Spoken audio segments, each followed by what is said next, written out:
Mandy Shunnarah is an Alabama-born Appalachian and Palestinian-American writer who now calls Columbus, Ohio, home. Their essays, poetry, and short stories have been published in the New York Times, Electric Literature, The Rumpus, and others.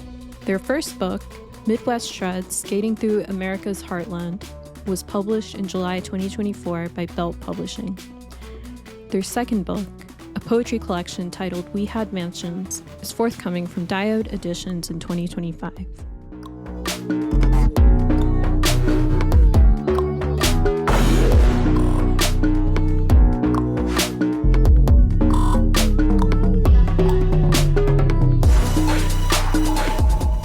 I'm curious to know how your journalism background impacts your poetic practice. Yeah, so I started writing journalism in 2009 when I was a freshman in college, basically because I knew from the time I was 5 years old that I wanted to be a writer, and anything I could do to write, I would just do it. I wanted to try everything and see where I really fit because at the time I just wasn't really sure. Like I didn't know if I wanted to do poetry or fiction or, whatever it was. So I tried journalism and really loved it. And I like interviewing people, talking to people, digging into the archives and the research, just whatever I need to do to bring that story to life. And so I started just doing that in my poetry, like many years later when I started taking my poetry seriously. And it felt like just such a natural transition. And I started doing that before I even knew that it was a thing called docupoetics, which is just a portmanteau of documentary and poetics. And it's basically exactly what I was already doing, including research, usually like in epigraphs or footnotes, or just any kind of interview or historical element that was being put in. So it was really affirming when I learned that not only was this a well-established poetic practice, but it's also one that is really, really common in Arab poetics. And the more Arab poets I read, the more I realized, like, oh, this actually fits even better than I could have ever imagined. And so it felt very instinctual and natural. Why poetry in particular? I'm just curious to know. Yeah, so I feel like when you're a little kid, you are introduced to like the basic rhyme scheme, and your teachers are like, try it. And so I did, and I got, lots of encouragement as a little kid, but then, you get older and you realize like, oh, that whole rhyming thing is not you don't want to like keep doing that as you grow in your practice. And I don't know, I just felt like none of the poems that I was writing when I was younger sounded good or like felt like me. I think I was still in that phase of like uh learning the rules so you can break them like an artist later, but I hadn't got to the breaking the rules yet. So I just spent a lot of time reading poetry. And then I ended up I grew up in the Birmingham, Alabama area, actually in a small town north of Birmingham. And then I ended up moving to Columbus, Ohio, because life. And it turns out that Columbus is like a poet town. There are so many poets here, including some really famous and talented folks. And even though I've lived here for a year now, there's still pockets of poetry groups that I haven't even like met yet or connected with, just because the community is so wide ranging and robust. And we're very fortunate that we have like a bunch of indie bookstores and a well-funded library system. So I would just see all these poetry events happening in town and I would just show up as a spectator. And then I think it started like seeping into my brain. And I decided like around 2020, when everybody is stuck in lockdown, oh, I really want to start taking my poetry seriously and really try to improve my craft and not just write a poem like it's a happy accident. And so I really started like investing in, like online classes and like, can I do these online workshops? And especially since I was at home and didn't have, a whole lot else to do during lockdown because I also got laid off from my job during the pandemic. And it was really just this community in Columbus that inspired me to really try it. And I ended up loving it. So I had no idea that I was writing a poetry book for the longest time. And I actually worried that there were so many different segments of my poetry. Like I had my Palestine poems, like about, the genocide and current events. Then I had my family poems, which were like still about my Palestinian family, but like, in the past, like in my childhood. Then like I had nature poems and love poems. And I just kept thinking like, this can't be a book because it doesn't all fit together. But then one day, a friend told me, "Oh, well, if you've got that many poems, it probably fits better than you realize. Just print them all out and rearrange them on your floor." And I was like, I don't think that's going to work, but okay. So I did it. And then I realized, oh, they do kind of fit together. And that's how Midwest Shreds, sorry, Midwest Shreds is my first book. That's how We Had Mansions happen. I didn't add this to the list of questions, but I'm curious to know how the process was different for the second book. So maybe just like what differences did you note between the two books? Yeah, so a little bit about my first book, just for context. Midwest Shreds, Skating Through America's Heartland, is the only book about Midwest skate culture. Everything else is like some white boy on a skateboard in an empty pool in California. But when I started going to skate parks around the Midwest, I wanted to see more stories like the ones that I was encountering every day at the skate park, like women, BIPOC folks, LGBTQ plus folks, just like folks in small towns, not always professional skateboarders. Show me the roller skaters, roller bladers, wheelchair skaters, extreme unicyclists. Like there's so many people who use skate parks throughout this region. So I put on my journalism hat and went on a 5-week road trip and interviewed a bunch of these different types of folks. And so it's very much a corrective history to the whole white boy in an empty pool skating. So that was, yes, it was creative and like it's kind of researched memoir, but it was still very, very journalism-y. Whereas with We Had Mansions, I definitely leaned more into the artistic side. Like, yes, it has research. I didn't conduct interviews specifically for the book. I was really using like memory, like childhood memories and just like more recent interactions with folks. And I just really let the creative side of my brain have fun on the page.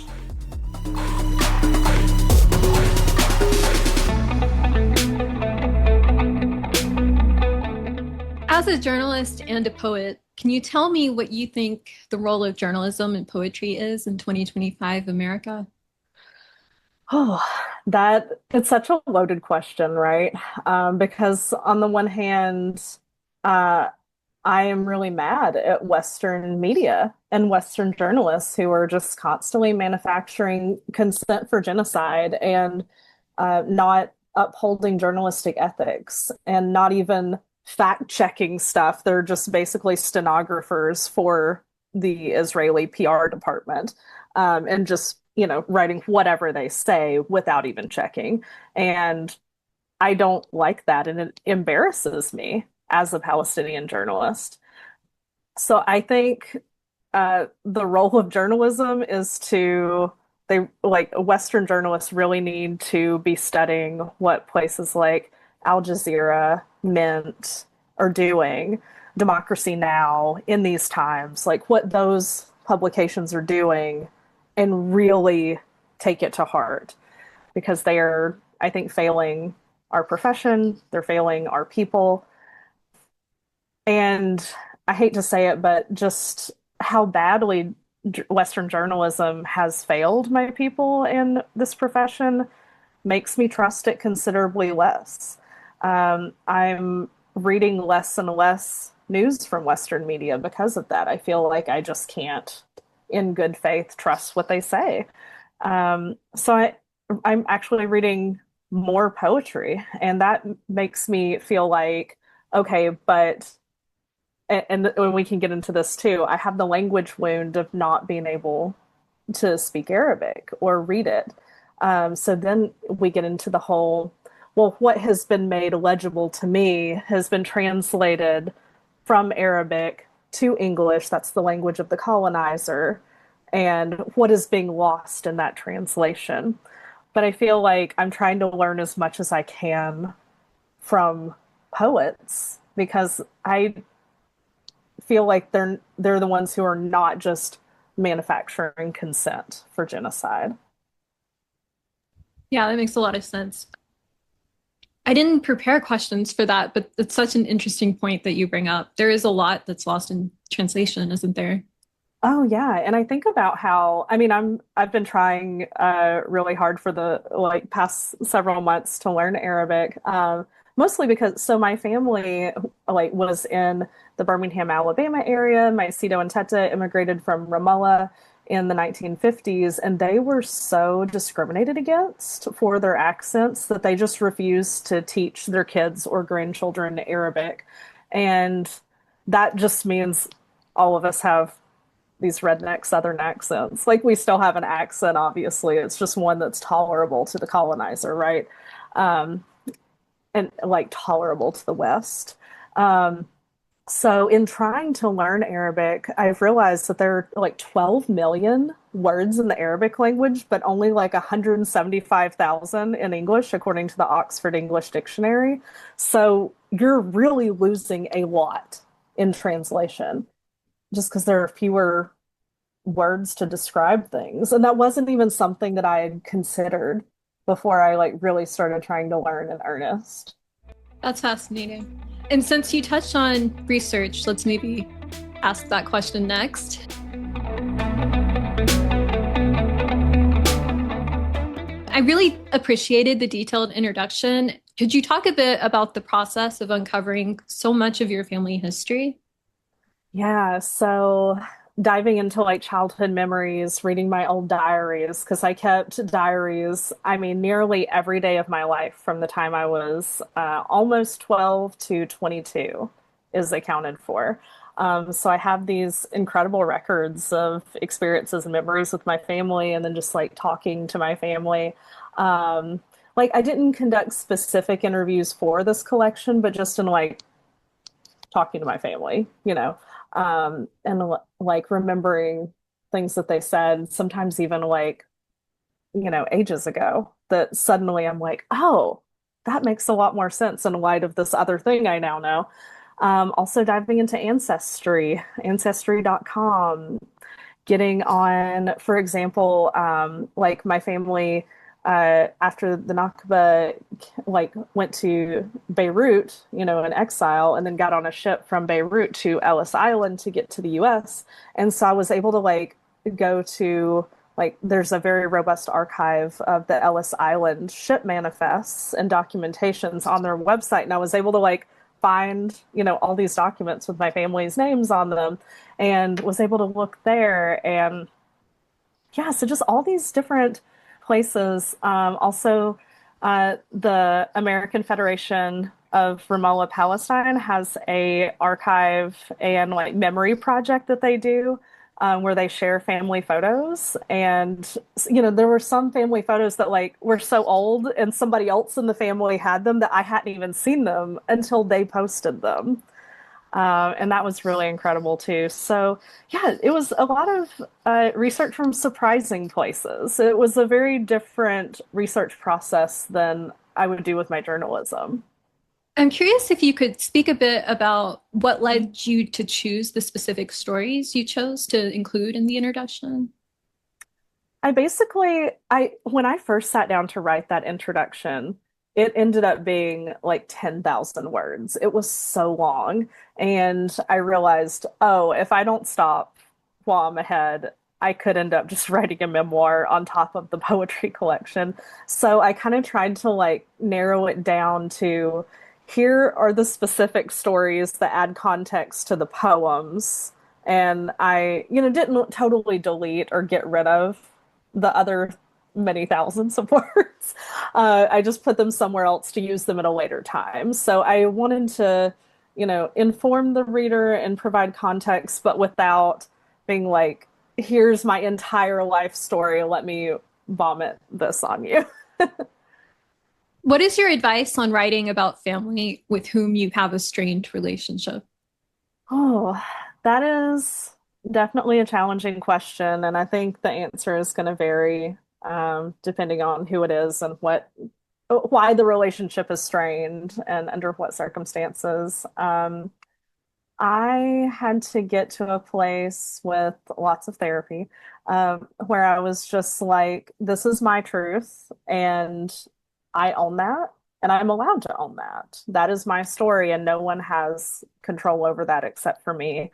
And I just decided that it came a point where these were stories that I really, really wanted to tell, and I had to reach a point mentally where no amount of pushback or disappointment was going to faze me. And turns out that it's always the stuff that, like, whatever you think people are going to be upset about is rarely what they're upset about. It's always the thing you never expect. And it's usually like something a little more benign. And there's like a sense of, oh, don't air the dirty laundry. But the thing is, I really reject the perfect victims narrative. And I think how we do that is just by being honest and, like living in the fullness of our truth, even when it's not pretty, or even when the relationship is strained because of something that happened, that is traumatic.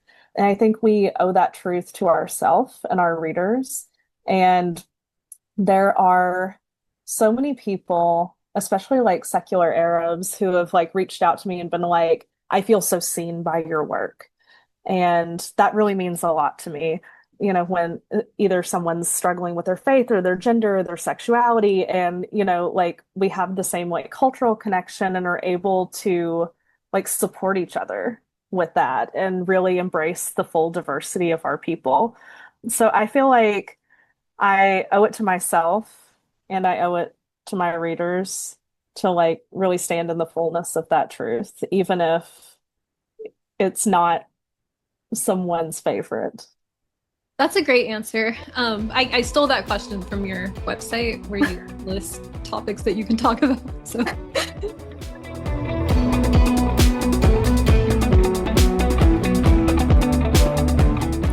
so in the book, you mentioned a magic lamp, and I really enjoyed learning about that. If you encountered the magic lamp now, what three wishes would you make? Yeah, I love this question, but also I want to give a little background because, like, so I'm a '90s kid. I was born in 1990, so the Disney movie Aladdin came out when I was like itty bitty, and when I was a little kid, I was obsessed with it because, like, I could see like the vague Arab influence, but there's nothing like specific to any one Arab culture, right? And she's just kind of a hodgepodge. And we can talk the whole like how Jasmine is problematic is like its own thing. But like as a little kid, I remember just like really relating to her and wanting to like be her. And so when, they're talking about the lamp, it's very natural to be like, oh, what would you do with three wishes? And so when I was a kid, it was like kittens, Barbie Jeep, like very like child stuff. Now, free Palestine, number one. I want all of our martyrs back, number two. I feel like these are all related, but three, and end to the Zionist entity. I feel like so many of our problems would be solved with those. Do you have a favorite poem in the book? Ooh, I mean, it feels cliche to say the first one, Ars Poetica of Partridges in Palestine, but I feel like that's my Freebird poem that I read like at almost every reading.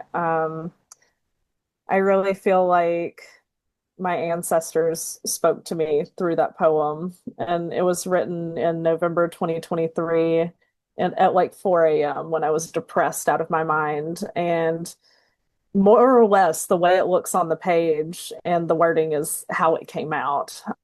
I just felt very stressed, depressed, and hopeless in that moment and was just thinking a lot. And then all of a sudden it just hit me.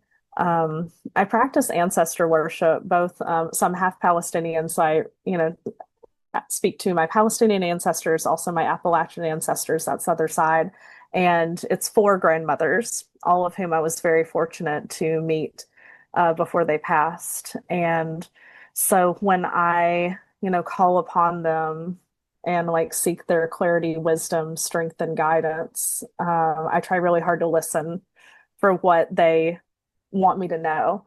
And the answer doesn't always come immediately, but I feel like when a poem just really flows out of me very suddenly and unexpectedly like that, I can't help but feel that's my ancestors speaking to me. That's so cool. I really enjoyed like the spirituality of your work and that one poem on the I think it was the beach where you were doing like a spell or something. That Oh, was yeah. really interesting. What do you most hope people take away from reading the book? I really hope that I mean, if I happen to be the first Palestinian poet that someone has read, and I hope I'm not, to be clear, but if I happen to be, I hope that they feel inspired to read other Palestinian poets, especially the ones in the homeland or ones who grew up in the homeland or, somewhere else because of exile now, and just really keep continuing their education to the point where they feel very confident fighting for us. And all the parts of that, whether it's BDS, protesting, writing their legislators, whatever way that they can use their gifts and talents and time and treasure to advocate for our people. That's really what I want.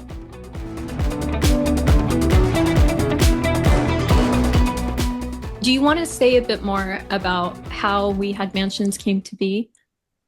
Yeah, I was just writing all these poems that just kept coming to me. And it was like the more research I did, I felt like the more I wanted to explore this facet or that facet. And at a certain point, I had like, I think 70 something pages. And I was talking to a poet friend who's the one who encouraged me to print it all out and put it on the floor and rearrange it. And then I did that in May of 2024. So it was 1 month before my first book came out. And I just decided to, send it out. And this was before the introduction. And I also added like several more poems after. So it was a very early version. Um, but I think I submitted it to like 4 or 5 places, and Diode was the one who got back to me first. And what I really, really love about them was that they have published so many BIPOC poets, including a lot of Arabs and Asian folks. And I was really drawn to the fact that like right on their homepage it says like we have signed on to PACB. So I'm like, excellent, you're my people. They also published like Lena's first book, like before, like many years before she was, won the National Book Award for poetry. Um, like they published her very first chapbook, and so I really like that they, saw her talent and embraced that before it was the popular thing to do. And I liked that I wouldn't be the token Palestinian because they're publishing another Palestinian poetry book this year, which you should definitely interview her as well. It's Hind Shufani. Um, and I can just tell that I liked that they truly cared about Palestine and had for a long time. And it wasn't just, oh, well, now people care all of a sudden. So now we're looking for Palestinian writers. Because unfortunately, there are like predatory literary agents and publishing houses that just want to like jump on a trend, but they don't actually care. And I'm not about that. I'm not going to say who it was, but I had a like very popular literary agent reach out to me and ask like, do you have anything we can publish? And this was like in no like late November 2023. And I could just tell that he didn't actually care about us. It was just like a way to make money for him. And so I was like, I'm good.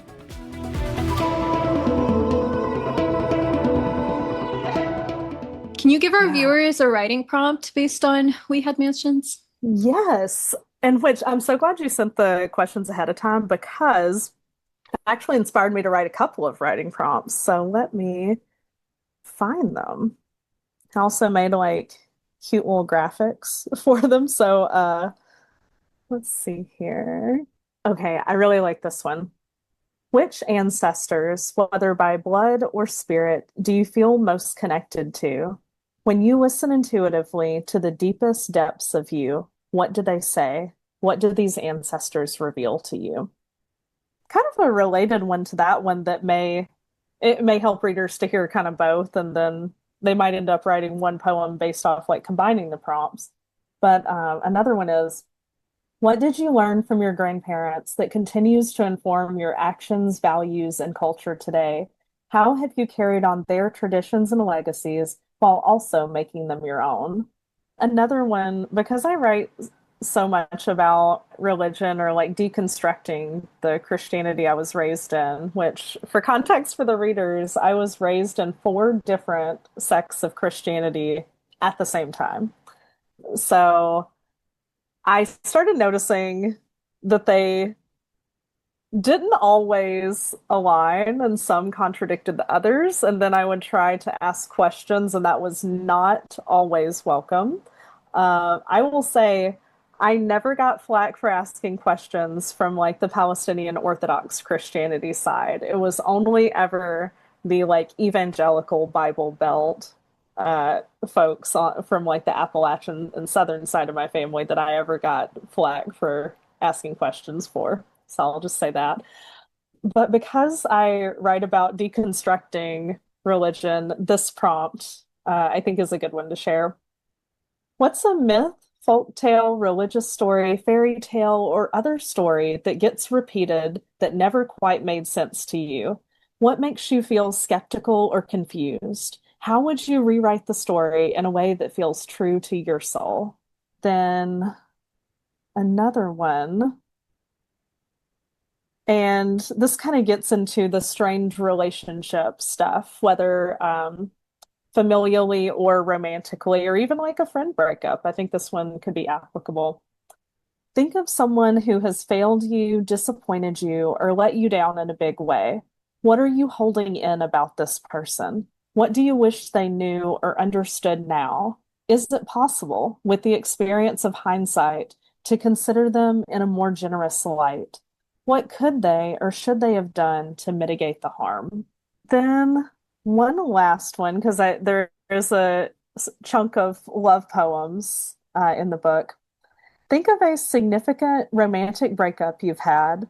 What small, seemingly insignificant action, experience, or memory did you not notice was emblematic of a larger problem in that moment, but that stands out as a sign of the relationship's end in hindsight?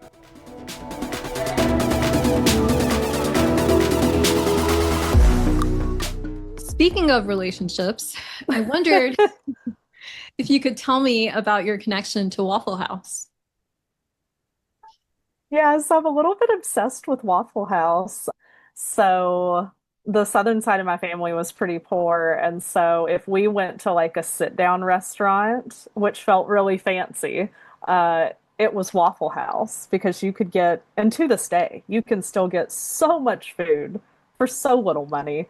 And I don't know, I just felt like this warmth there. And I also think it's the way the waitresses call you like honey, baby, sugar, and they'll like butter your toast for you. Like, I know that's a weird thing to notice, but like, they don't just hand you the toast and the butter, they actually butter your toast for you, which feels kind of maternal in a way. And I like they're pretty ubiquitous throughout the South, and they're because of the popularity, they're slowly creeping north and west.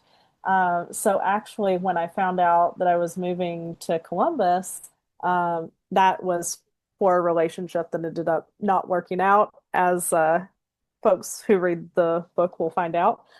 but one of the first things I asked was, do they have Waffle Houses up there? Because that feels like, I have very specific foods that I, think of like that Teta made as like, oh, this is like foods that remind me very specifically of like my Palestinian family. For the southern side, the food is very like Waffle House is what I like evokes those memories for that side of the family.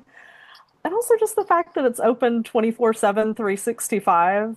It's very accessible, but it also means that you're going to see some weird stuff go down if you go late at night, which has given me so many funny stories over the years and some scary stories. I definitely spent a lot of time at Waffle House throughout college in South Mississippi. So Oh, nice.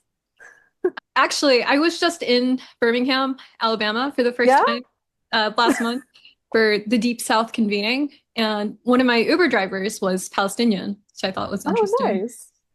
You Yeah. know what I thought you were going to say? I thought you were going to ask me about the billboards. I wasn't, but do you have something to say about that?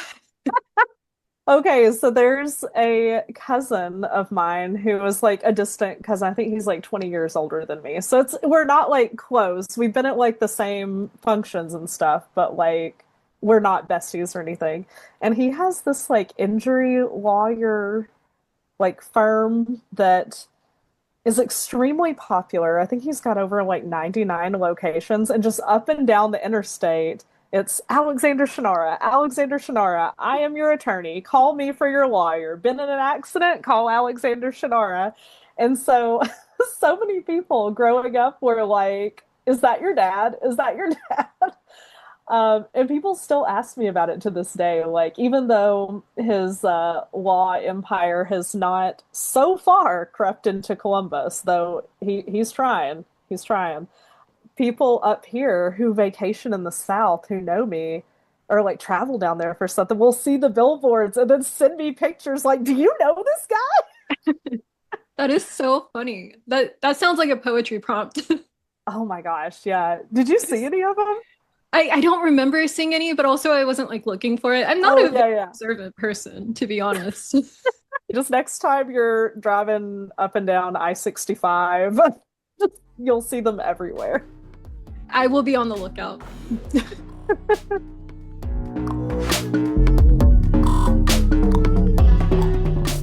Hey, I'm curious to hear your advice on running a freelance writing business without becoming creatively burned out. That is a great question. And I feel like my answer will vary day to day.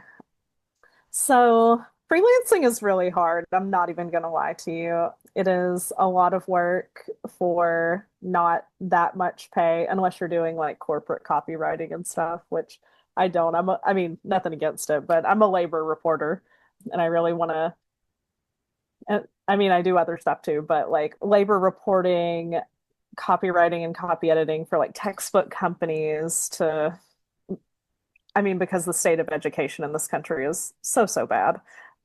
But the majority of what I do has the types of writing I do has like a human rights impact, but unfortunately, it does not pay that much.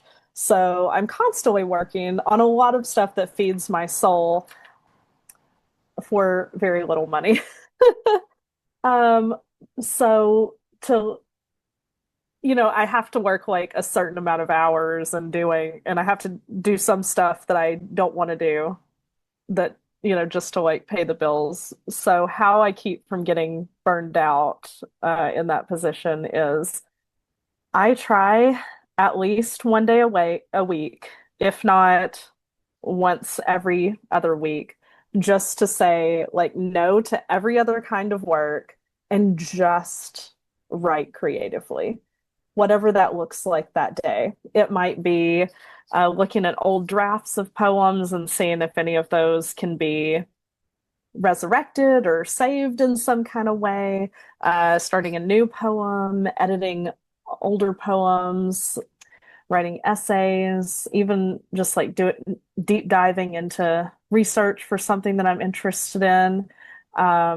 Lately, I've been really interested in Arabs aboard the Titanic.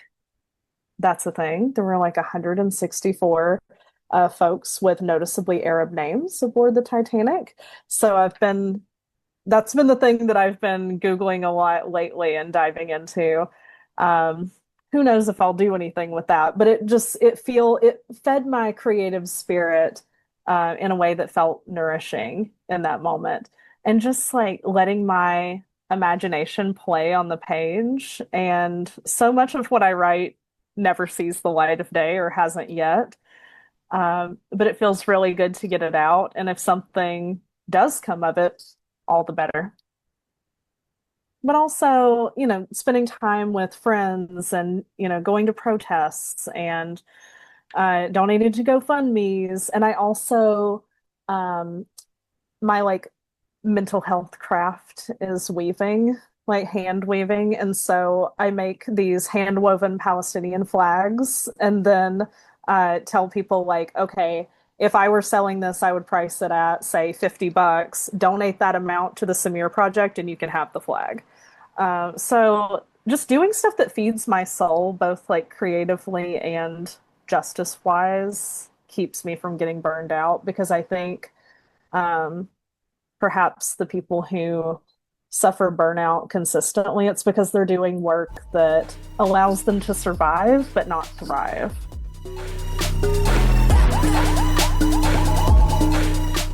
Can you talk a bit about your writing process? Yeah, it really changes day to day. So I guess in its most common form or replicable form is I'll have an idea for a story I want to tell, and I know pretty immediately whether it's going to be poetry, creative nonfiction, fiction, or what form it'll take. And then I just immediately start diving into the research. I actually have like a 6 foot tall bookshelf, like literally right here, that is all my research books. So even if I'm not feeling like writing that day, I can dive into something that I'm curious about or interested in, and that will sometimes spark ideas. Other times, I've learned that if you get a blank page and you sit in front of it for long enough and you don't let yourself be distracted. So like no email, no getting up to suddenly clean. I'm so bad about that. I like to make sure my space is nice.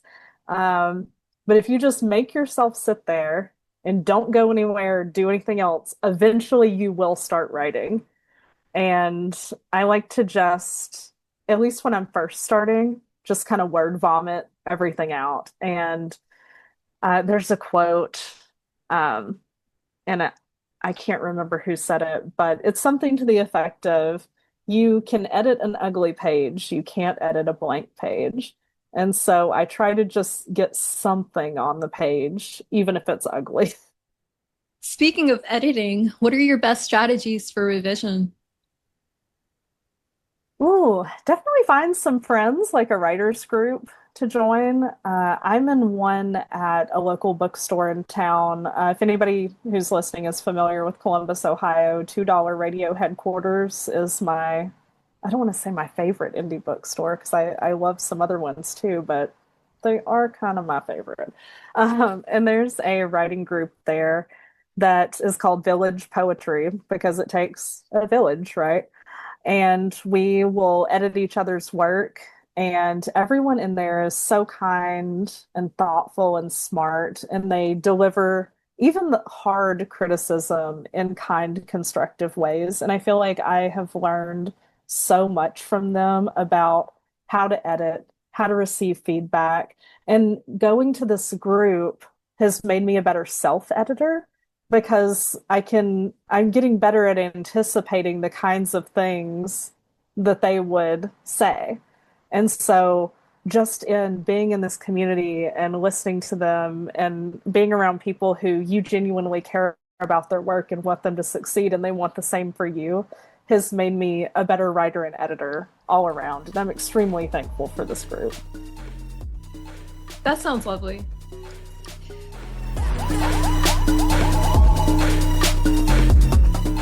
Were there any questions that I didn't ask that you had hoped I would ask, or things that you wanted to say? I guess I could talk a little bit more about the submission process because so there's like the contest model. Getting poetry published is hard. Like I see why a lot of poets end up self-publishing. Even though I will say like working with Diode has been such a dream. Like they know what they're doing and they really care. And I really just love and respect everything they're doing.